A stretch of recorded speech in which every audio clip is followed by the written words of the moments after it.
শঙ্কর মণ্ডল লিখছে মাধ্যমিক ভূগোলের বিভিন্ন চ্যাপ্টার অনুযায়ী নাম্বারের বিভাজনটা দিলে খুব ভালো হয়। মানে মাধ্যমিক ভূগোল প্রশ্নের ব্লু প্রিন্ট দিলে উপকৃত হতাম। একটি ছোট্ট বন্ধুর অনুরোধ, তার জন্য আশা করি যারা দেখবে সকলেই উপকৃত হবে। একটা ছোট্ট ভিডিও। সারা বছর যে পড়াশোনা করছো, কিভাবে প্রশ্নের উত্তর করবে মাধ্যমিকে, কোন প্রশ্নটা করবে, কোন প্রশ্নটা করবে না, কিভাবে লিখবে, কোন অধ্যায় থেকে কি প্রশ্ন থাকে, দাগ নম্বর ধরে ধরে বড় প্রশ্নের জন্য কোন অধ্যায়গুলি পড়া অধিক গুরুত্বপূর্ণ, টোটাল বিষয়টা ডিসকাস করছি একটা ছোট্ট ভিডিওতে। প্লিজ এই সময়টুকু তোমাদের আমি চেয়ে নিচ্ছি। আর ভিডিও যদি ভালো লাগে প্লিজ লাইক করো। চ্যানেলে তুমি যদি নতুন হও চ্যানেলটা সাবস্ক্রাইব করে পাশের বেল আইকন প্রেস করো এবং নোটিফিকেশন অল করো। তাহলে আমরা ফুল স্ক্রিনে প্রশ্নপত্রের প্যাটার্ন এবং একটি প্রশ্নপত্রকে সামনে রেখে আমরা ভিডিওটা সাজিয়ে দিলাম তোমাদের জন্য। মাধ্যমিকে ভূগোলে 90 পাওয়ার জন্য কি কি করতে হবে। প্রথমেই দেখো, তোমাদের এমসিকিউ থাকে 14টা। এটা প্রশ্নের দাগ সংখ্যা 1। আচ্ছা, এবার এটা ক বিভাগ। এখানে প্রথম দুটি প্রশ্ন থাকবে বহির্জাত প্রক্রিয়া, অর্থাৎ নদী, হিমবাহ এবং বায়ুর কাজ। তারপরে দুটি প্রশ্ন বায়ুমণ্ডল, একদমই প্রশ্নের দাগ সংখ্যা ধরে ধরে লিখেছি। তারপরে দুটো বায়ুমণ্ডল, তারপরে একটি বর্জ্য ব্যবস্থাপনা, তারপরে 4টি ভারতের প্রাকৃতিক অংশ থেকে, তারপরে দুটো ভারতের অর্থনৈতিক অংশ থেকে, এবং শেষ প্রশ্নটি থাকবে উপগ্রহ চিত্র ও ভূ বৈচিত্র্য সূচক মানচিত্র থেকে। 14টি প্রশ্ন থাকবে। 14টি প্রশ্নের কিন্তু 14টি অ্যান্সার করবে। সমস্ত প্রশ্নের অ্যান্সারগুলো করবে একটা জায়গায়, সেটা হবে প্রথম পাতা। সাধারণত প্রথম পাতার বাম দিকে প্রশ্নের দাগ সংখ্যা এবং উত্তর লিখলেই হলো। আমরা ইতিমধ্যে ভূগোলের দুটো উত্তরপত্র দিয়েছি, কিভাবে লিখতে হয় সে বিষয়টা ডিসকাস করেছি। আশা করি সেগুলো দেখেছ, না দেখলে দেখে নিও। দ্বিতীয় অংশ, এখান থেকে শুরু হচ্ছে এসএ কিউ, অর্থাৎ ছোট ছোট সমস্ত প্রশ্নের অ্যান্সার তৈরি করতে হচ্ছে। এখানে 4টে ভিন্ন ভিন্ন ধরনের প্রশ্নের অ্যান্সার করতে হয়। প্রথমে থাকে, দেখো 2.1 থাকে শুদ্ধ অশুদ্ধ নির্ণয়। এখানে কোন বিভাগ থেকে কতগুলি প্রশ্ন, কোন অধ্যায় থেকে কতগুলি প্রশ্ন থাকে।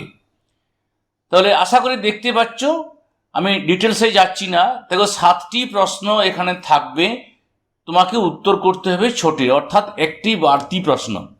কিন্তু তুমি চেষ্টা করবে যে সমস্ত প্রশ্নের উত্তর দেওয়া, শুধু দাগ সংখ্যা লিখে উত্তরটি লিখে দেওয়া। 7টি প্রশ্নেরই অ্যান্সার করবে।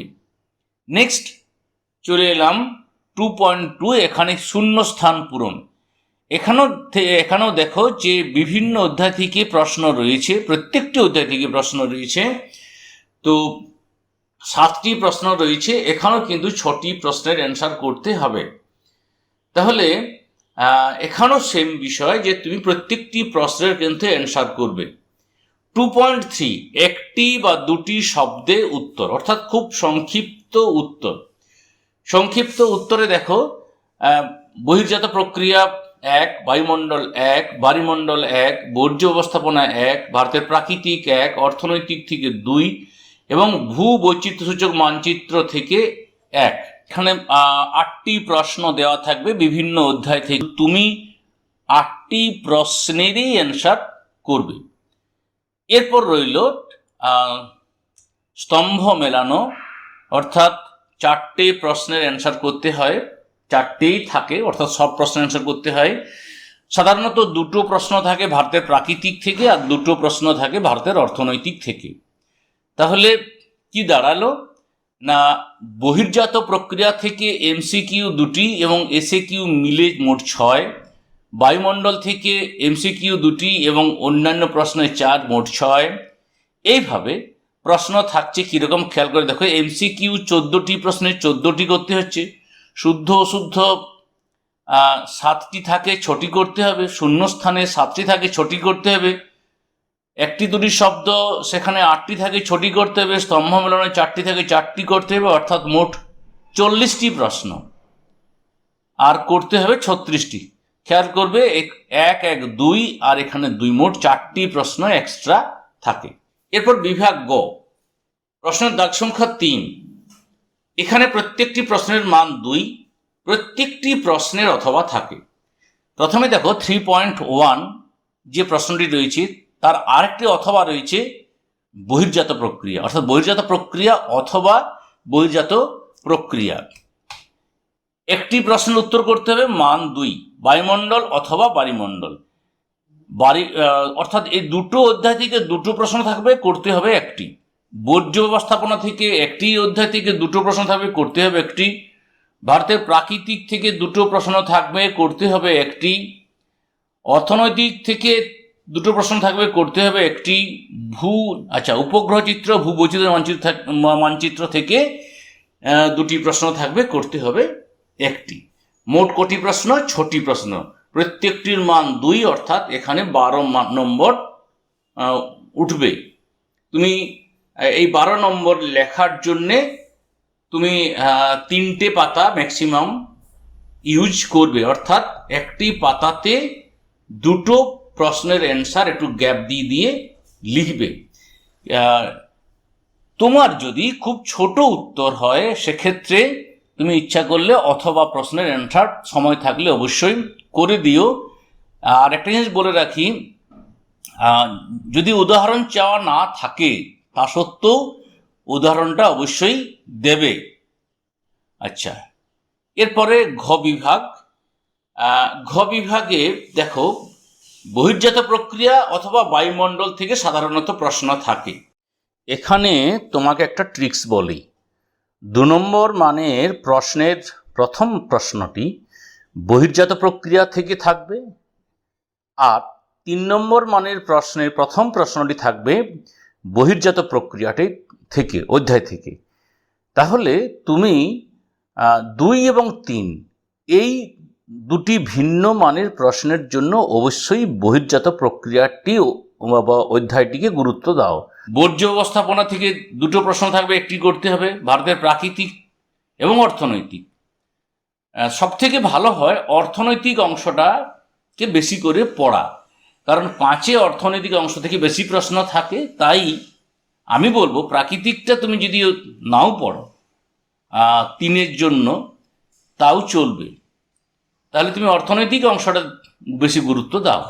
আর এখানে তো ছোট অধ্যায়, এটা 3 নম্বরের একটি প্রশ্ন অ্যান্সার 4টি-5টি প্রশ্ন করলে একটি সহজেই করতে পারা যায়। সাজেশন তো দেখিয়েছ। আচ্ছা, এরপর রইল 5.1 এই অধ্যায়টি। 5.1-এ বহির্জাত প্রক্রিয়া থেকে একটি, বায়ুমণ্ডল থেকে 2টি, বায়ুমণ্ডল থেকে একটি। আমি বলবো এই ক্ষেত্রে যে তুমি এই অংশটিকে ধরে নাও আর এই অংশটিকে ধরে নাও, অর্থাৎ এই দুটো অংশ অত্যন্ত গুরুত্বপূর্ণ, ছোট চ্যাপ্টার এবং উত্তর সহজেই করতে পারা যায়। এই অংশটি একটু বড়, তবে অবশ্যই ভালো স্টুডেন্টরা এটাকে টাচ করতে পারো। ভারতের প্রাকৃতিক এবং অর্থনৈতিক, এক্ষেত্রে তোমাকে বলি কোশ্চেন প্যাটার্ন অনুযায়ী ভারতের প্রাকৃতিক থেকে 2টো প্রশ্ন থাকে আর অর্থনৈতিক থেকে 2টো প্রশ্ন থাকে। কিন্তু বিগত বছরের প্রশ্ন তুমি যদি দেখো তাহলে দেখবে প্রাকৃতিক থেকে শুধুমাত্র একটি প্রশ্ন আসছে 1 বছর ছাড়া, অর্থনৈতিক থেকে 3টি প্রশ্ন আসছে। তাই আমি বলছি অর্থনৈতিক অংশটাকে বেশি গুরুত্ব দিয়ে পড়তে বলছি, যাতে সমস্ত 5-এর অ্যান্সারগুলো করা যায়। প্রাকৃতিক যদি নাও পড়ো তাও কোনো অসুবিধা নেই। শেষে রইল ম্যাপ পয়েন্টিং, এটার তো কোনো এক্সট্রা থাকে না। প্রাকৃতিক থেকে 5টি প্রশ্ন থাকে এবং অর্থনৈতিক থেকে 5টি প্রশ্ন থাকে, মোট 10। তাহলে এখানে কোনো অথবা থাকছে না, সমস্ত প্রশ্নের অ্যান্সার করতে হচ্ছে। ম্যাপ পয়েন্টিংয়ের অনেকগুলো ভিডিও দেওয়া রয়েছে। তাহলে এই পর্যন্তই ছিল আজকের বিষয়। সকলকে শুভেচ্ছা জানিয়ে এখানেই শেষ করলাম।